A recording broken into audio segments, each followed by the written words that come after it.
سلام میرے محترم بھائیو دوستوں اور بزرگوں، اللہ رب العزت نے حضور اکرم صلی اللہ علیہ وسلم کی ختم نبوت کی برکت سے اس امت کو آپ والی محنت کا ذمہ دار بنایا۔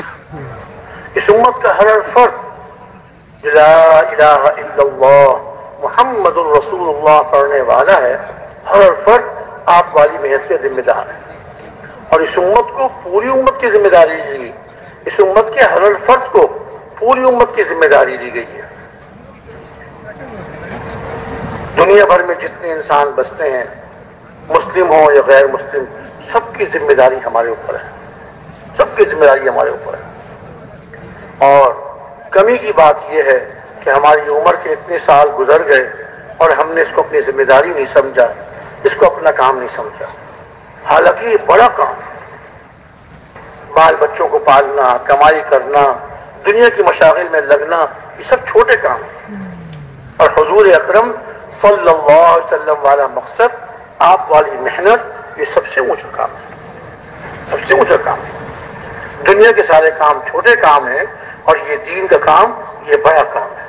دین کی محنت، دین پورا کا پورا دین پوری دنیا میں زندہ ہو جائے، اور دین کی محنت دنیا میں زندہ ہو جائے، ہر مسلمان پورے دین پر چلنے والے بن جائیں، اللہ تعالیٰ کے حکم اور جناب رسول اکرم صلی اللہ علیہ وسلم کے طریقے، آپ کی مبارک سنتیں، آپ کی مبارک سنتیں مسلمانوں میں زندہ ہو جائیں، پوری دنیا میں زندہ ہو جائیں، سارے کے سارے مسلمان، مرد بھی عورتیں بھی، سب کے سب آپ والی سنت پہ چلنے والے بن جائیں۔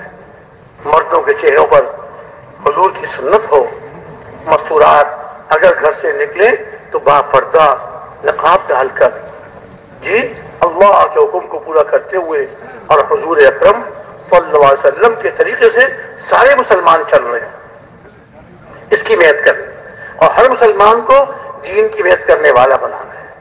اللہ تعالیٰ نے مردوں کو بھی ذمہ دار بنایا اور مستورات کو بھی ذمہ دار بنایا۔ مردوں کی بھی ذمہ داری ہے، مستورات کی بھی ذمہ داری ہے، خالی مردوں کی ذمہ داری نہیں ہے۔ دیکھیے ہمارے پیارے نبی حضرت محمد صلی اللہ علیہ وسلم، آپ بھی محنت فرما رہے ہیں، اور آپ کے عہد مبارک میں آپ کے ساتھ چلنے والے آپ کے صحابہ وہی محنت فرما رہے ہیں، اور گھروں مستورات صحابیات رضی اللہ تعالی عنہم اجمعین، وہ بھی دین کی محنت فرما رہی ہیں، وہ بھی دین کی محنت فرما رہی ہیں۔ مستورات میں بھی دین کی محنت میں کمی نہیں تھی، جس طرح مرد ساری انسانیت کے لیے فکر مند تھے، ایسے ہی مستورات بھی ساری انسانیت کے لیے فکر مند تھی، اور جس طرح مرد اللہ کے راستے میں نکلتے تھے اور دین کی محنت کرنے کے لیے دنیا میں مختلف ملکوں میں اور دنیا کے مختلف بر اعظموں میں پہنچے ہیں، اس طرح مستورات بھی اپنے اپنے شوہروں کے ساتھ، اپنے بھائی کے ساتھ ملکوں میں پہنچی ہیں۔ یہ الگ بات ہے کہ مردوں کی جماعتیں زیادہ نکلی، اور مردوں کے ساتھ مستورات، سب کے ساتھ مستورات نہیں ہوتی تھی، کچھ کے ساتھ ہوتی تھی۔ ہمارے پیارے نبی صلی اللہ علیہ وسلم ہجرت کے بعد اللہ کے راستے میں نکلتے تھے تو اپنی ازواج مطہرات کے لیے قرآن اندازی کمایا کرتے تھے، اس سفر میں میرے ساتھ کون جائیں گے؟ اگرچہ آپ پر واجب نہیں تھی قرآن اندازی، آپ کے لیے ضروری نہیں تھی، لیکن آپ اپنے ہماری امہات المؤمنین کی دل تالیف قلب کے لیے آپ قرآن اندازی کمایا کرتے تھے، اور جس کا نام نکل آتا ان کو اپنے ساتھ سفر میں لے جاتے تھے۔ ام المؤمنین حضرت عائشہ صدیقہ رضی اللہ تعالی عنہا کے دو سفر تو بڑے مشہور ہیں۔ ایک سفر میں آپ کا ہار گم ہو گیا اور عفق کا واقعہ پیش آیا، منافقین نے نعوذ باللہ آپ پر تہمت لگا دی، آپ اس وقت سفر میں ساتھ تھی۔ اسی طرح دوسرے سفر میں بھی آپ کا ہار گم ہو گیا تھا، اور نماز کا وقت آ گیا، پانی صحابہ کے پاس وضو کے لیے نہیں تھا، اور آس پاس بھی کہیں قریب میں پانی نہیں تھا، صحابہ بہت پریشان۔ اللہ تعالیٰ نے تیمم کی آیات نازل فرما دی، صحابہ بہت خوش ہوئے، اور حضرت ابوبکر صدیق رضی اللہ عنہ سے عرض کیا کہ آپ کا خاندان مبارک خاندان ہے، جب بھی امت کو دقت آئی اللہ رب العزت نے آپ کے ذریعے سے امت کے لیے آسانی پیدا فرما دی۔ تو اللہ تعالیٰ نے تیمم کی آیات نازل فرما دی تو امہات المؤمنین حضور اقدس صلی اللہ علیہ وسلم کے ساتھ اسفار میں ہوتی تھی. تو یہ بات نہیں کہ مستورات سفر میں نکلتی نہیں تھیں بلکہ نکلتی تھی. اور ہم حکایات صحابہ میں حضرت ام حرام رضی اللہ تعالیٰ عنہ کا واقعہ تو تعلیم کے حلقوں میں ہم پڑھتے رہتے ہیں سنتے رہتے ہیں کہ حضور کی خالہ تھی. حضور صلی اللہ علیہ وسلم ان کے گھر میں تشریف لے جاتے تھے, وہاں جا کے آرام فرمایا کرتے تھے. ایک مرتبہ تشریف لے گئے, آرام فرمایا اور پھر آپ کی آنکھ کھلی, آپ مسکراتے ہوئے اٹھے. حضرت ام حرام رضی اللہ تعالیٰ عنہ نے عرض کیا کہ یا رسول اللہ آپ مسکرا رہے ہیں, اللہ تعالیٰ آپ کو ہنستا مسکراتا رکھے, اضحک اللہ سنک. تو آپ کیوں مسکرا رہے ہیں؟ ارشاد فرمایا کہ مجھے خواب میں اپنی امت کی جماعت دکھائی گئی ہے, مجھے خواب میں اپنی امت کی جماعت دکھائی گئی ہے جو سمندر میں سفر کر رہی ہے اور اتنے اچھے لگ رہے ہیں, اتنے اچھے لگ رہے ہیں گویا کہ بادشاہ اپنے تخت پر بیٹھے ہیں. یعنی جیسے بادشاہ اپنے تخت پر بیٹھے ہوئے لوگوں کو اچھے لگتے ہیں. اور جیسے کہ ہم سنتے ہیں, اب تو عام طور سے بادشاہتیں نہیں رہی, عام طور سے نہیں رہی, لیکن پہلے زمانے میں جو بادشاہ ہوا کرتے تھے وہ عمدہ زربرق لباس پہن کر, سر پہ تاج سجا کر, قیمتی تخت پر وغیرہ وغیرہ اپنے اہتمام سے بیٹھتے تھے اور بہت اچھے لگتے تھے. لوگ بہت ان پہ جو رش کرتے تھے کہ ان کو بادشاہت ملی ہوئی ہے. ارشاد میں کہ گویا کہ بادشاہ اپنے تخت پر بیٹھے ہوئے ہیں, جس طرح وہ اچھے لگتے ہیں اس طرح یہ لوگ اللہ کے راستے میں بحری سفر کرنے والے اچھے لگ رہے ہیں. فوراً عرض کیا کہ یا رسول اللہ میری دعا فرما دیجیے کہ میں بھی اس جماعت میں ہوں, میں بھی اس جماعت میں. آپ نے ان کی دعا فرمائی اور فرمایا کہ تم بھی جماعت میں ہوں گی. پھر دوبارہ آپ لیٹ گئے آرام فرمانے کے لیے, دوبارہ آپ کی آنکھ لگ گئی اور پھر اٹھے مسکراتے ہوئے. پھر پوچھا کہ یا رسول اللہ آپ کیوں مسکرا رہے ہیں؟ فرمایا کہ مجھے خواب میں اپنی امت کی ایک اور جماعت دکھائی گئی, ایک اور جماعت دکھائی گئی جو اسی طرح سمندر میں سفر کر رہی ہے اور اتنے اچھے لگ رہے ہیں گویا بادشاہ اپنے تخت پر بیٹھے ہوئے. اب دوبارہ عرض کیا کہ یا رسول اللہ میری دعا فرما دیجیے میں اس جماعت میں بھی ہوں. ارشاد میں کہ نہیں تم پہلی جماعت میں ہوگی. خاموش ہوئی. اب اندازہ فرمائیے کہ حضور کی خالہ بظاہر تو حضور سے بڑی ہوں گی عمر میں. اب حضور کے حیات میں کتنا سال آپ دنیا میں تشریف فرما رہے, اس کے بعد آپ کا وصال ہو گیا. حضرت ابوبکر صدیق رضی اللہ تعالیٰ عنہ کا زمانہ خلافت آیا, 2 سال چند مہینے, پھر ان کا انتقال ہو گیا. پھر حضرت عمر رضی اللہ تعالیٰ عنہ کا زمانہ خلافت آیا, ان کے زمانہ خلافت 10 سال اور چند مہینے. پھر ان کو شہید کر دیا گیا. پھر حضرت عثمان رضی اللہ تعالیٰ عنہ کا زمانہ خلافت آیا. ان کی خلافت کے زمانے میں حضرت معاویہ رضی اللہ تعالیٰ عنہ نے ان سے اجازت چاہی کہ اگر آپ اجازت دیں تو میں ایک لشکر ترتیب دوں جو سمندر میں سفر کرے اور شام کے ملک میں قبرص جزیرے میں یہ لشکر جائے اور اللہ کے دین کو وہاں زندہ کرنے کے لیے, اللہ کے کلمے کو بلند کرنے کے لیے یہ سفر کرے. حضرت عثمان جو امیر المومنین تھے انہوں نے اجازت دے دی, چانچوں میں لشکر ترتیب دیا اور یہ حضرت ام حرام اپنے شوہر حضرت عبادہ بن صامت رضی اللہ تعالیٰ عنہ کے ساتھ اس سفر میں ساتھ تھی. اور لشکر یہ وہاں پہنچا قبرص جزیرے میں اور وہاں دین کی محنت فرمائی. وہاں کے رہنے والوں نے اسلام تو شروع میں نہیں لائے, صلح کر لی صحابہ سے. صحابہ نے وہاں انتظام فرمایا, اپنے ساتھیوں کو مقرر فرمایا حکومت میں اور مختلف انتظامات میں. اور اس کے بعد جو لشکر تھا واپس آنے لگا تو یہ حضرت ام حرام اپنے خچر پہ سوار ہونے لگیں, خچر پہ سوار ہوئیں سمندر کی طرف آنے کے لیے تاکہ سمندر کے قریب پہنچ کر اپنے جہاز میں سوار ہوں اور مدینہ منورہ واپس آئیں. تو وہ خچر بچھکا اور یہ اس پہ سے گر پڑی, ان کے گردن کی ہڈی ٹوٹ گئی اور یہ اللہ کے راستے میں شہید ہو گئی. اور وہاں قبرص جزیرے میں ان کی قبر بن گئی. ایک جماعت نے آ کر سنایا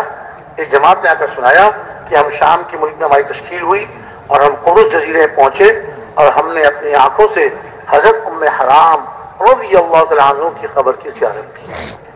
آج تک ان کی قبر وہاں محفوظ ہے اور اس قبر پہ لکھا ہوا ہے ھذا قبر امرأۃ صالحہ ام حرام رضی اللہ تعالیٰ عنہ. یہ ایک نیک عورت حضرت ام حرام کی قبر ہے. اور اس کے بعد پھر ان کی تاریخ لکھی ہوئی ہے کس طرح یہ مریم منورہ میں تھیں اور حضور نے حضور خواب اور ان کا دعا کرانا. اب جو حضور ارشاد فرمایا کہ تم پہلی جماعت میں ہوں گی تو وہ بات اللہ نے پوری فرما دی کہ یہ پہلی جماعت میں تھیں اور دوسری جماعت کی ترتیب دینے سے پہلے ان کا انتقال ہو چکا تھا اور یہ وہاں قبرص جزیرے میں مدفون ہو چکی تھی. ان کی خبر اللہ کے راستے میں قبرص جزیرے میں آج تک محفوظ ہے. تو مستورات بھی اپنے شوہروں کے ساتھ اپنے بھائی کے ساتھ حضرت معاویہ بن ابی سفیان رضی اللہ تعالیٰ عنہ ان کا سفر ہوا شام کا لشکر لے کے وہاں پہنچے ہیں اور ان کے ساتھ ان کی اہلیہ اور ان کی بہن یہ دونوں ساتھ تھی اور ان کی بہن حضرت ام حکم بنت ابی سفیان حضرت معاویہ بن ابی سفیان اور ان کی بہن حضرت ام حکم بنت ابی سفیان یہ اپنے بھائی کے ساتھ وہاں گئیں اور اللہ کرنا ہوا کہ وہاں بیمار ہو گئیں اور وہیں ان کا انتقال ہو گیا اور وہیں ان کی خبر بن گئی. حضرت ام حرام بھی قبرص جزیرے میں مدفون ہوئیں اور حضرت ام حکم حضرت معاویہ بن ابی سفیان کی بہن اور ام المؤمنین حضرت ام حبیبہ کی بہن یہ وہاں مدفون ہو گئی قبرص جزیرے میں. اور حضرت معاذ کی اہلیہ یہ بھی حضرت فاختہ بنت قرظہ یہ بھی اپنے شوہر کے ساتھ اس جزیرے میں گئی تھیں. یہ تو واپس آ گئیں اور ان کی قبر وہاں بن گئی. ایسے ہی حضرت معاذ بن جبل رضی اللہ تعالیٰ عنہ بڑے مشہور صحابی ہیں جن کو حضور اکرم صلی اللہ علیہ وسلم نے یمن کا معلم بنا کر بھیجا تھا, یمن کا حاکم بنا کے بھیجا تھا.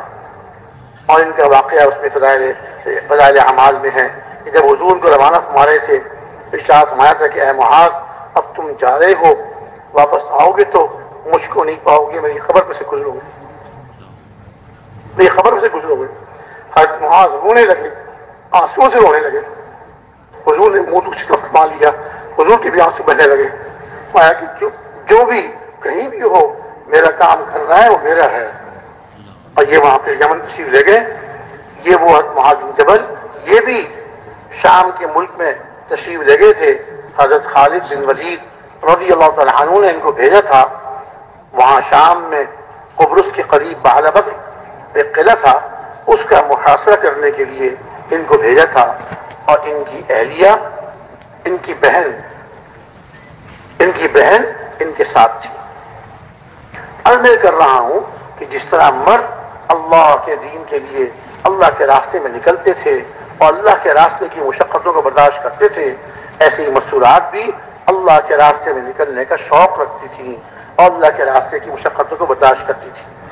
اور جس طرح صحابہ یہ یقین کر چکے تھے کہ یہ دین کی محنت کرنا اور دین پوری دنیا میں زندہ ہو جائے اس کی ذمہ داری ہمارے اوپر ہے, ایسی مستورات بھی یہ سمجھتی تھیں کہ اللہ کا پورا دین, اللہ کے احکامات اور حضور اکرم صلی اللہ علیہ وسلم کے طریقے اور آپ کی سنتیں پوری دنیا میں زندہ ہو جائیں, یہ ہماری ذمہ داری ہے. اور اس کے لیے مستورات بھی فکر مند ہوتی تھیں, اپنے مردوں کے ساتھ اللہ کے راستے میں نکلتی تھیں اور گھروں میں رہ کر بھی دعائیں کرتی تھیں اور اعمال میں مشغول رہتی تھی. ذکر میں, تلاوت میں, دعاؤں میں اور تہجد میں اٹھ کر امت کے لیے دعائیں فرمایا کرتی تھی. حضرات امہات المؤمنین رضی اللہ تعالیٰ عنہن اجمعین ذکر میں, تلاوت میں اور تعلیم و تعلم میں مستورات ان کے پاس آتی تھیں اور آ کر مسائل پوچھتی تھی.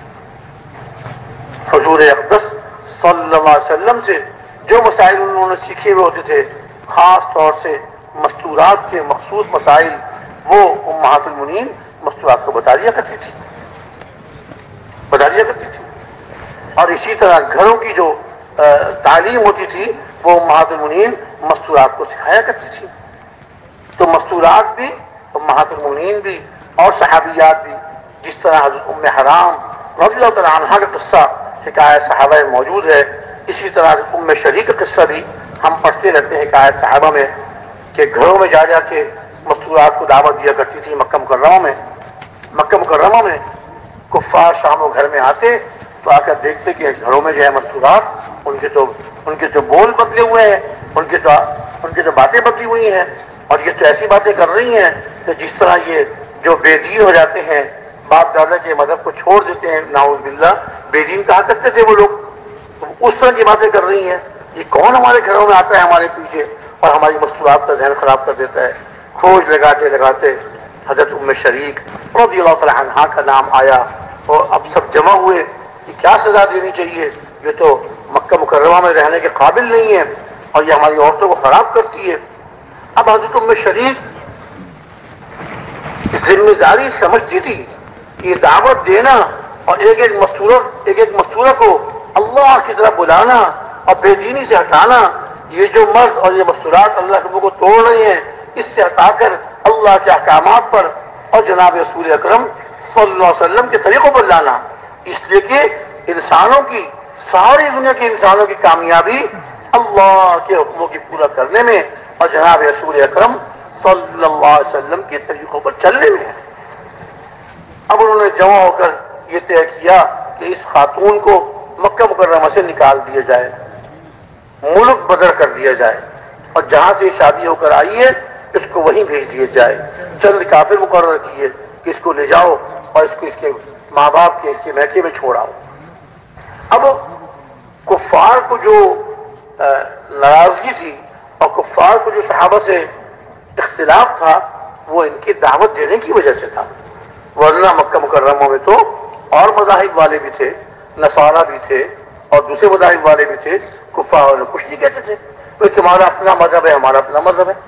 لیکن صحابہ اور اسی طرح صحابیات رضی اللہ تعالیٰ عنہم اجمعین جو دعوت دیا کرتے تھے اور جن کی دعوت دینے سے کفر پہ چوٹ پڑتی تھی اور اللہ تعالیٰ حق کو زندہ کرتے تھے، حق زندہ ہوتا تھا اور باطل پہ چوٹ پڑتی تھی، اس سے کفار ناراض ہوتے تھے اور ان کی مخالفت کرتے تھے۔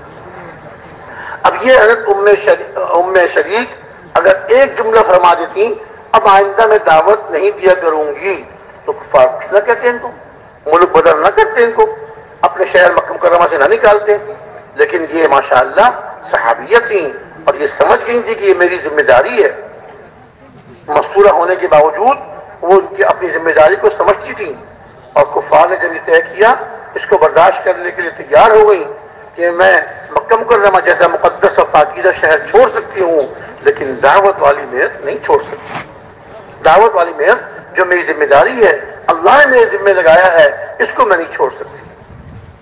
چنانچہ وہ کفار لے کر چلے ان کو اور اتنی سختی ان پر کی، اتنا اونچا ظلم روا رکھا کہ خود تو سواریوں پہ سوار تھے اور ان سے کہتے تھے پیدل چلو۔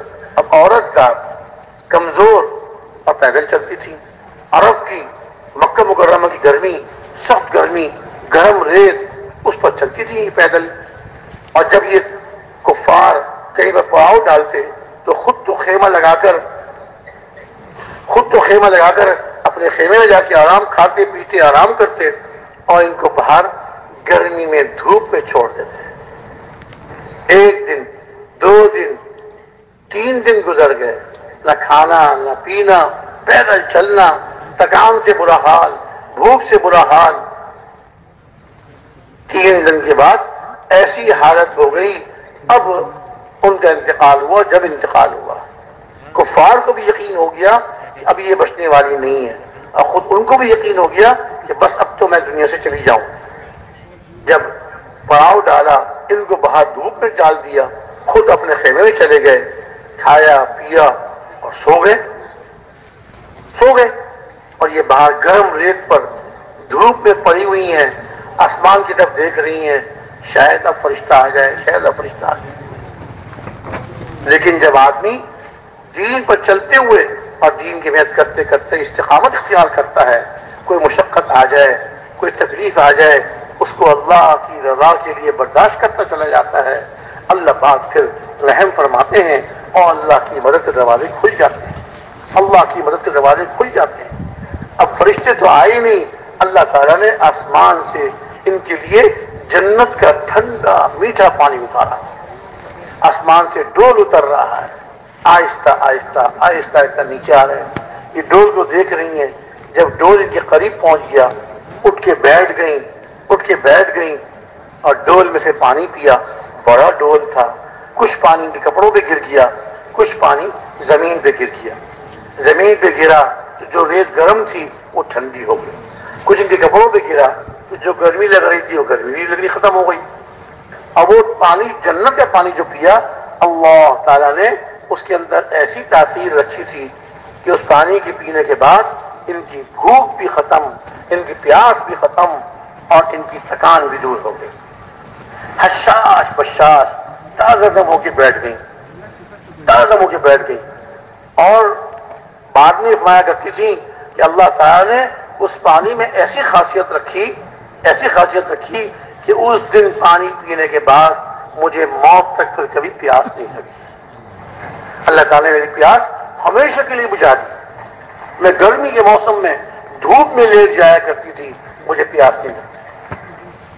تو جب بندہ اللہ کی راہ میں قربانی دیتا ہے اور جم جاتا ہے اللہ کے دین پر اور دین کی محنت پر، پھر اللہ کی مدد آتی ہے۔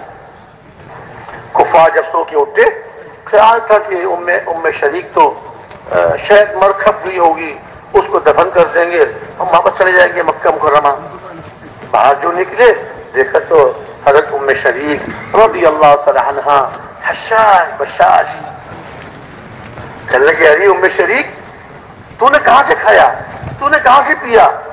اچھا اب سمجھے، ہم اپنے خیمے میں سو گئے اور تو نے ہمارے خیمے میں گھس کر ہمارا کھانا کھایا، ہمارا پانی پیا۔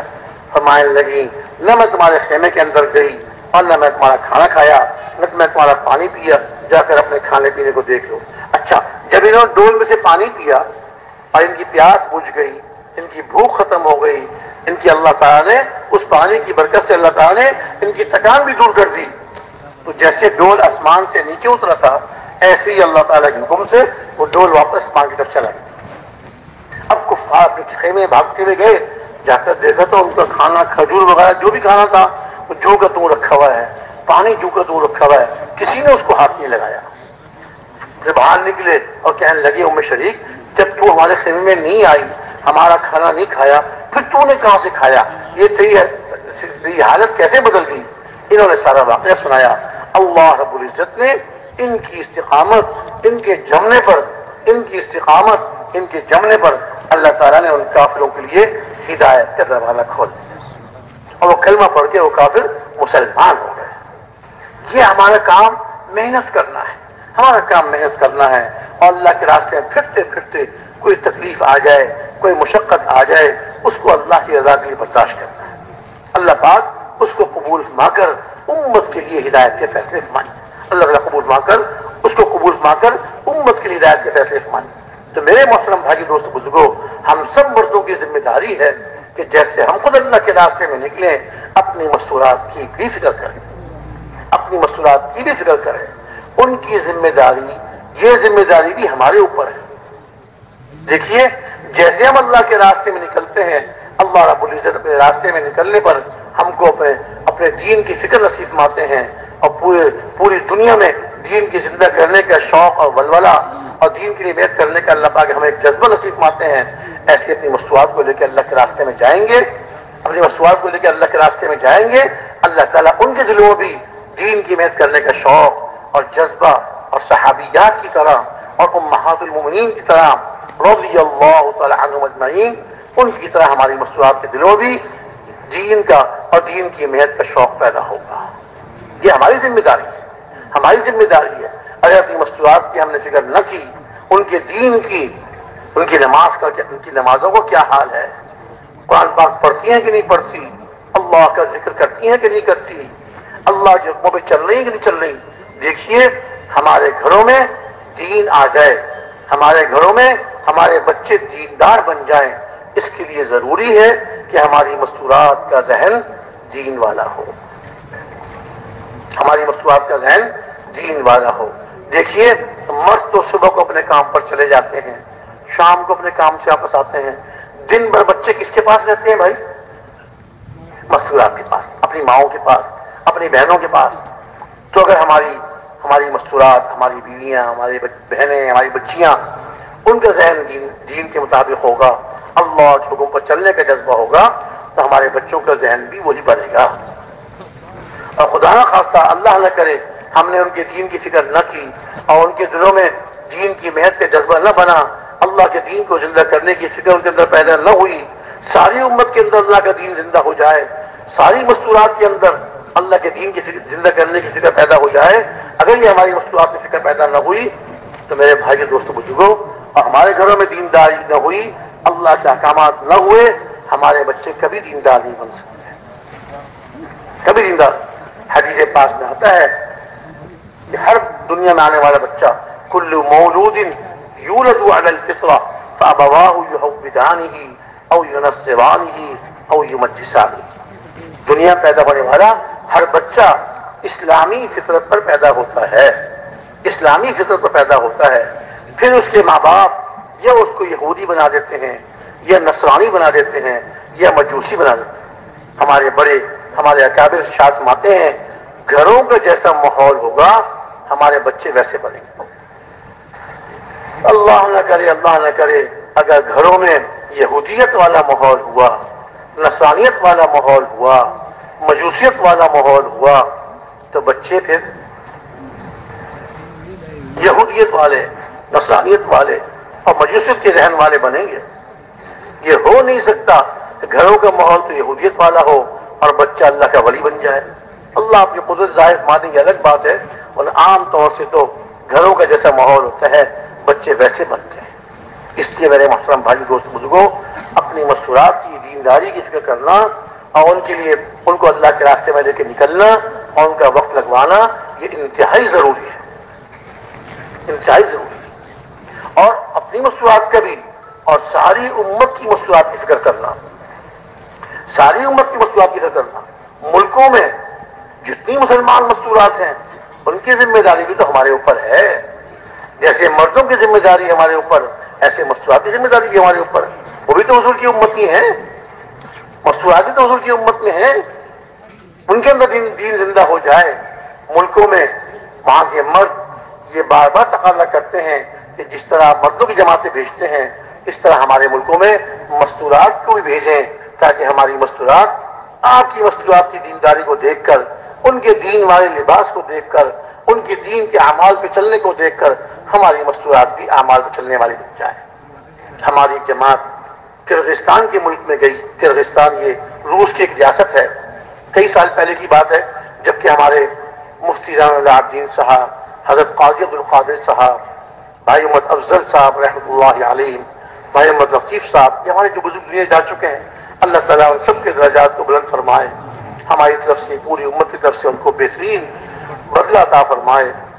یہ حضرات سارے حیات تھے اس وقت، وہ وہاں جماعت کام کرنے گئی تو ایک مسجد میں ٹھہری ہوئی تھی جماعت، عصر کے بعد گشت کیا، مغرب کے بعد جماعت بیان کر رہی تھی، تو وہاں کی جو مسلمان مستورات بڑی عمر کی، وہ بڑی چادر اوڑھ کر پورا پردہ کر کے، مسجد کی دیواریں چھوٹی تھیں، دیوار کے باہر آ کے بیٹھ گئی، پیچھے آ کے بیٹھ گئی اور بیان سنتی رہیں۔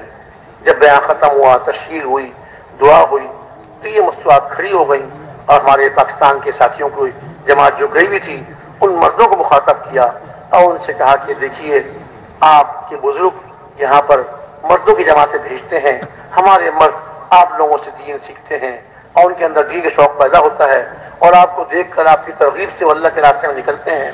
ہم مستورات بھی تو آپ کی دینی بہنیں ہیں، ہم مستورات بھی تو آپ کی دینی بہنیں ہیں۔ آپ واپس جائیں گے تو اپنے بزرگوں کو، اپنے ریونڈ کے بزرگوں کو ہمارا سلام کہیے گا ہماری طرف سے، اور ان سے کہیے کہ آپ کی دین کی دینی بہنیں آپ کو سلام کہہ رہی ہیں اور کہہ رہی ہیں کہ ہمیں بھی دین کی ضرورت ہے، اور اپنی مستورات کو بھیجیں تاکہ ہماری مستورات آپ کی مستورات سے دین سیکھ سکیں۔ ہمیں کون سکھائے گا؟